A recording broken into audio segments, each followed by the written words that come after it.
Welcome to Zen in 10, and today is your yoga session post-cycling or spin class. Whether you're outside enjoying nature or you're inside on your favorite stationary bike, this is a really good restorative session for you after you've really worked the body, especially those legs. So we've got a lower body focus today, and this is a Zen in 10, so we're just going to take 10 minutes out of your day to reset, stretch, clear the mind, and feel good mind, body, soul. What I would love for you to have available are 2 blocks. So if you've got your yoga blocks handy, make sure you grab those, and your yoga mat, or at least some really safe stationary option for your space. So something that locks your hands in so you're not sliding when you're in your downward facing dog. And then just come with your comfort and your excitement. So here we are, let's dive in. First, sitting cross-legged, starting to warm up and bringing your focus on the present. Maybe you were hustling it out there and your heart rate is pumping, your blood is pumping, and so now it's time to bring that mind and that energy back internal, back to the present moment, not on that goal or that finish line, but right here, right now. Go ahead and close your eyes, soften your jaw, soften the belly. Hands can rest either open, palms up, or gently on the knees, however feels good for you. And we'll just take some deep, clarifying breaths here, in through the nose, and then exhale out through the mouth. Our focus here is to inhale for about a count of 5 or 8, depends on your natural breath, but exhale longer. So you're gonna exhale for like 12 beats longer than your inhale. So here we go, inhale, exhale.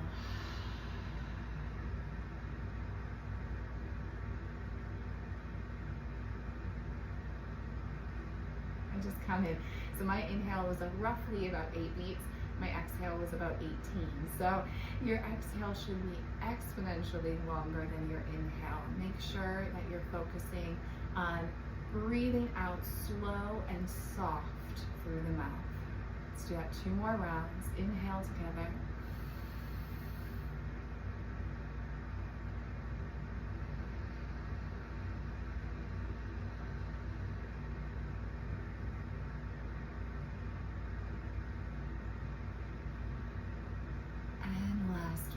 Inhale.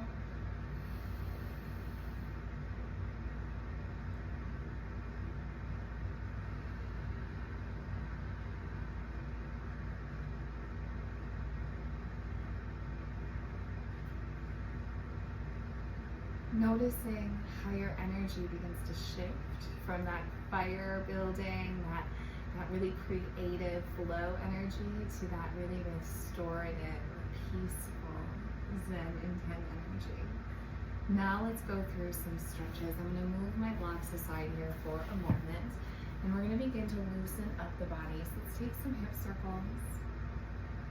No wrong way to do this, just gently moving to the rhythm of the body, of the breath. Eyes can be soft and heavy. They can be open. Whatever feels good to you. And switch directions of those hip circles.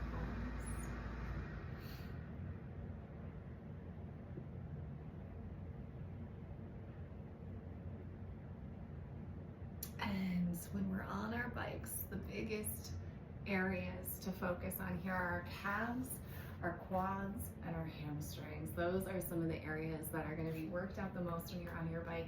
So let's bring our feet forward, and I'm going to cross my right ankle over my left knee into a figure 4. So I'm in a seated figure 4. Instead of being reclined on my back and bringing my leg forward, I'm just going to hinge at the hips here as I'm seated. This might look big. You might be able to extend your forehead all the way to your leg or maybe the mat. I have a little less range of motion. I did ride. I rode for about 45 minutes today on my Peloton, and I'm feeling a little tight. So if you're with me here, it might be a small hinge at the hips, We'll be here a little bit warming up. You can take a little gentle movement. Maybe you sway side to side. Maybe you reach for your toes.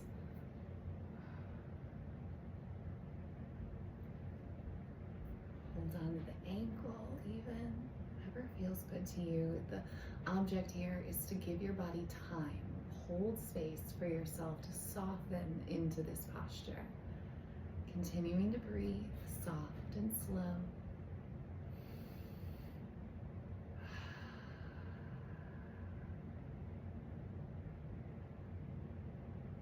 I'm gonna walk myself back up and switch sides. Now, if that feels really good and you want to stay here longer, you can save this video, come back, or you can also press pause, stay in any of these asanas a little longer, and then hit play to move on to the next pose. Go ahead, crossing your opposite ankle over your opposite leg, and then begin to fold as far as feels good to you. It will be a bit intense. You're gonna feel that stretch, that pull on that hamstring, that muscle that runs from the back of your kneecap all the way up to those glute muscles on that side. It just shouldn't be painful. No pain here. Challenge without pain. And when it comes to not just yoga asana, but stretching in general, it takes time for those muscles and those ligaments to loosen, all of that tight fascia to loosen.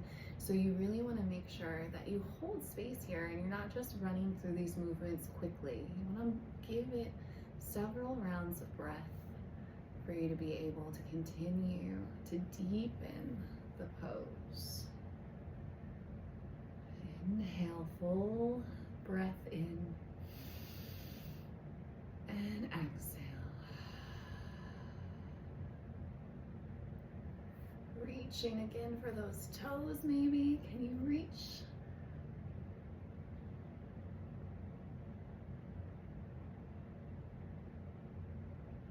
And we'll walk ourselves back up our legs here. We're going to take seated butterfly, bringing our feet together, letting our knees fall open.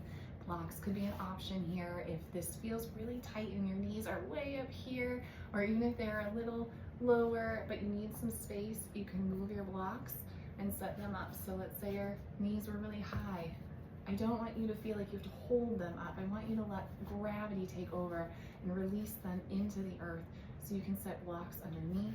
You could lower them a little lower, or maybe you need even less height or none at all. So options there for your blocks.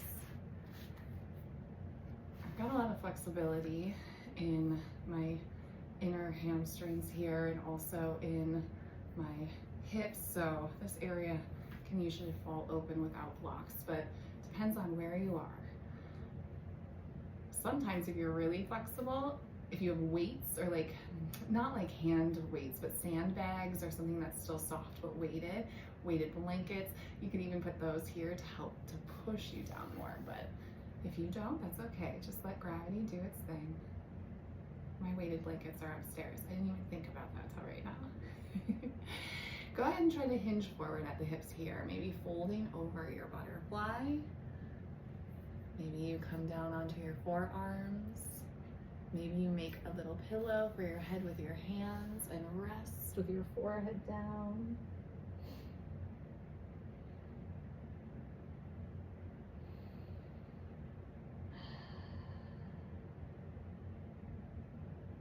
Holding here for a few more rounds of breath.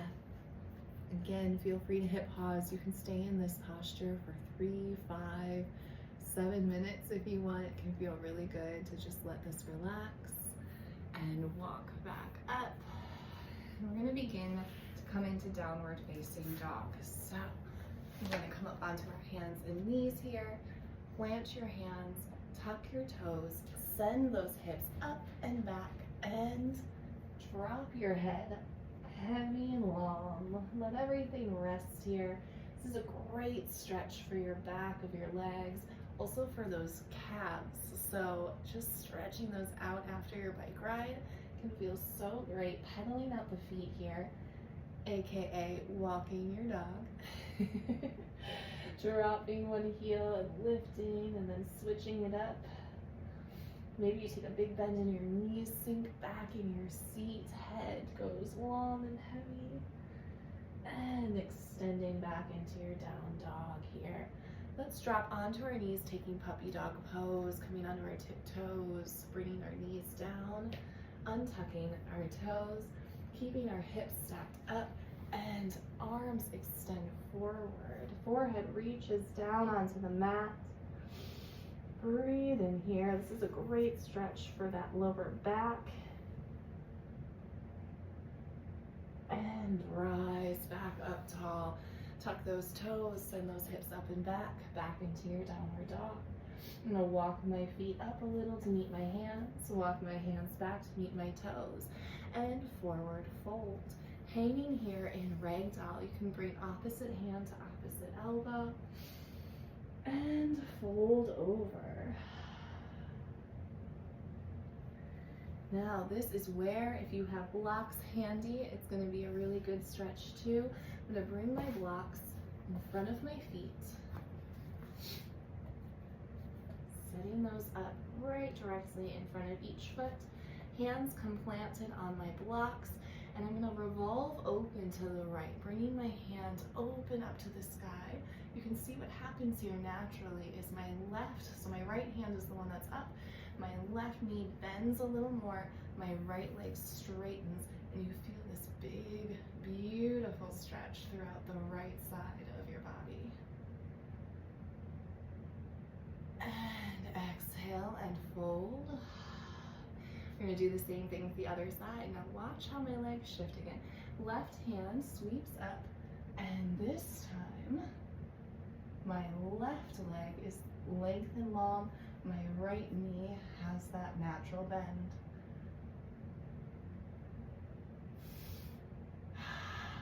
Breathe here. On your next exhale, fold back down.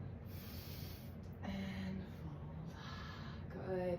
I'm going to move my blocks out of the way again here as I fold back into my ragdoll pose. And slowly roll up one vertebrae at a time. Don't rush it. As you come in to standing mountain. Standing mountain here, your feet are about 2 fists width apart. Hands are out to the side, legs are really strong. Your back and your spine are straight and lengthened. Inhale, raising your hands up to the sky. And exhale, cactus your arms here.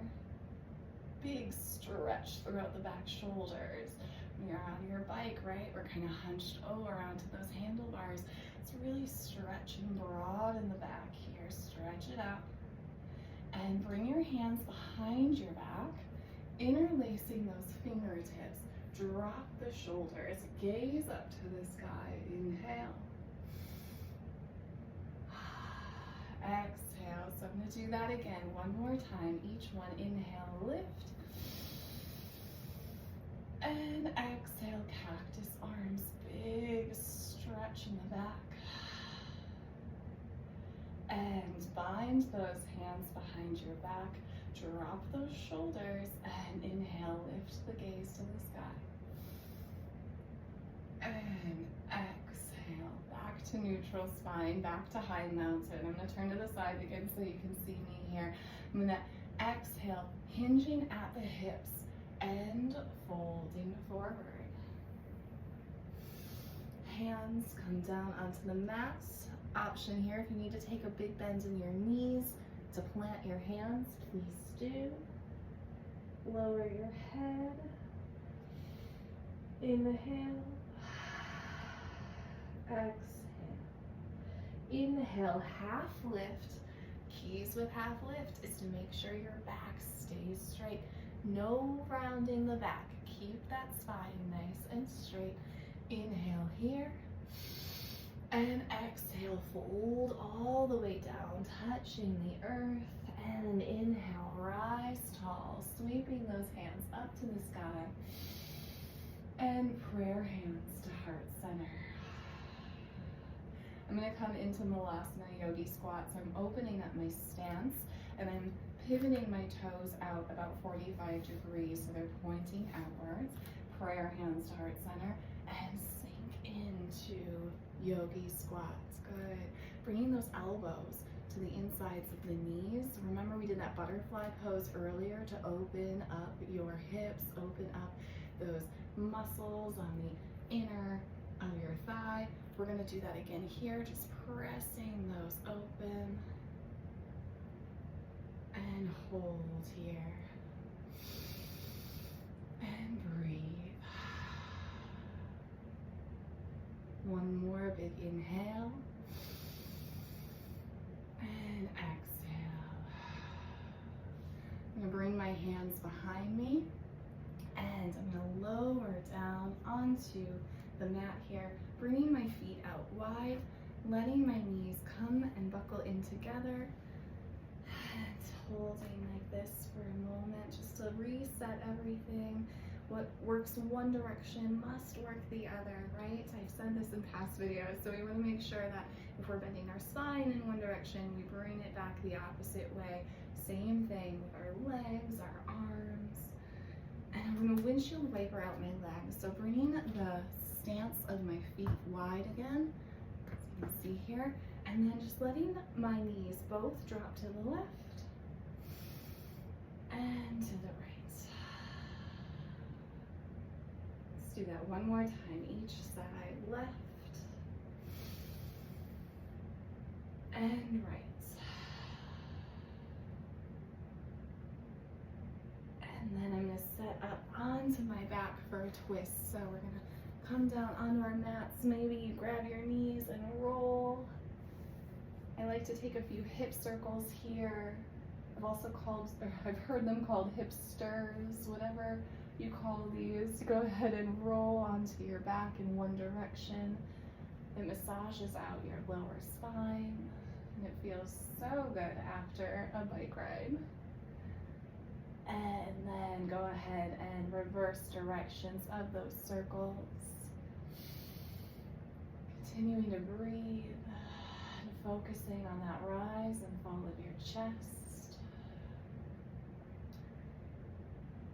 And last but not least, coming into our twist before Shavasana. So we've got one twist on each side. Hands come out to a T, legs into tabletop. I'm going to drop my legs to the right first. My gaze goes over to the left. So I'm looking over my left shoulder or my left hand. You can gently rest your eyes closed here, staying in your twist, letting your spine decompress.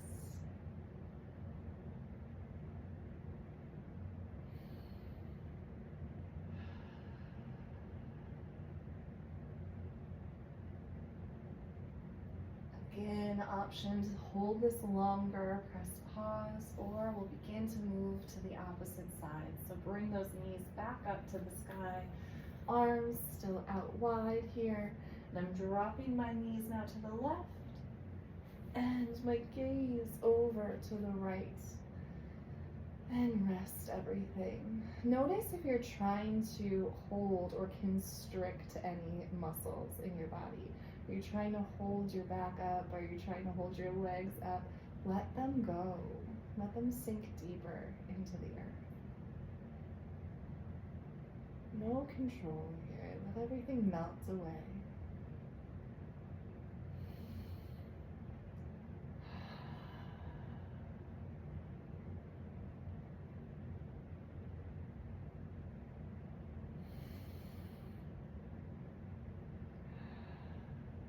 And again, please stay here longer or run through this one more time at your own pace. But for the sake of staying close to our Zen in 10, we're going to go ahead and make our way into our final resting pose, Shavasana. Big squeeze of the knees to the chest, a big hug here before you begin to lengthen the legs. And Let your arms fall heavy. They can stay open up to either side. I like to sometimes rest one hand on the belly, the other on the heart. Whatever feels good to you. Shavasana means corpse pose. It is meant to be full rest. This can be one of the most challenging poses for individuals, especially if you're somebody that likes to keep moving. So I encourage you to find your place of comfort, something really comfortable and still. Begin to breathe here.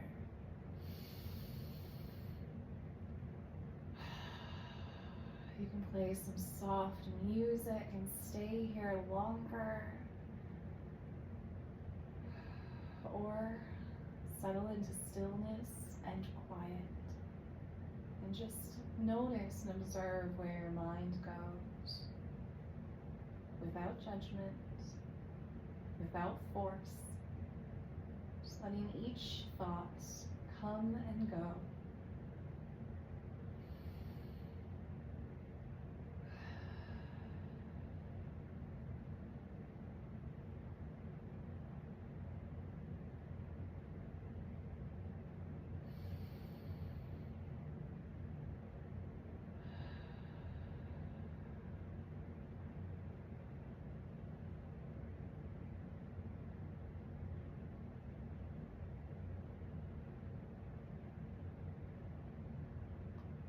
Thank you so much for joining me today.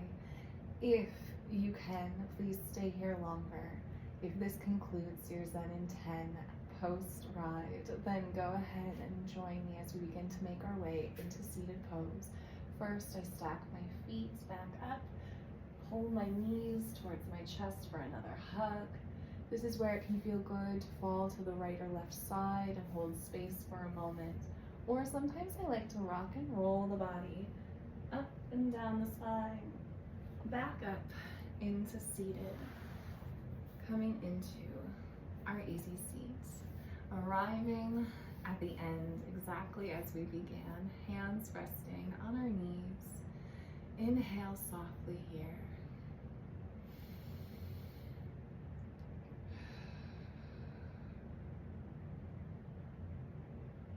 One more big inhale. Let's lift our hands up together.